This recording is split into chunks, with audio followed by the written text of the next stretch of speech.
আমার পকেট মেরে পার্সটাকে চুরি করে নিয়েছি, আমি তোমাকে একটু সার্চ করব? আমার বয়ফ্রেন্ডকে দেখে কি তোমার পকেট মার মনে হচ্ছে? পার্সটা না পেলে মায়ের ওষুধ কিনতে পারবো না, একটু দেখুন না। এই দেখি বল্টু, আরে আরে পূজা, এই দেখো এটা কি তোমার পার্স? হ্যাঁ হ্যাঁ, এটাই তো আমার পার্স। ধন্যবাদ দিদি। ছাড়ো, চলো পূজা। আমি একটা পকেট মারের সাথে প্রেম করছি? পূজা শোনো, আই হেট ইউ। যেদিন তুমি চুরি করা ছেড়ে ভালো কাজ করবে সেদিন আমি তোমার কাছে ফিরে আসবো। ভালো কাজ, আইডিয়া। এবারে নির্বাচনে পল্টুদাকে বিপুল ভোটে জয় করুন।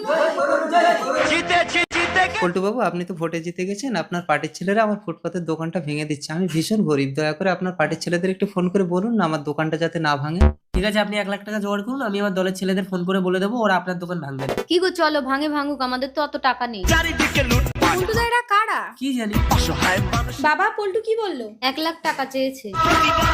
পূজা, আরে পূজা, আমি জানতাম তুমি আসবে, কারণ আমি আর জনপ্রতিনিধি। আমি তোমার সাথে কোনো সম্পর্ক রাখতে চাই না।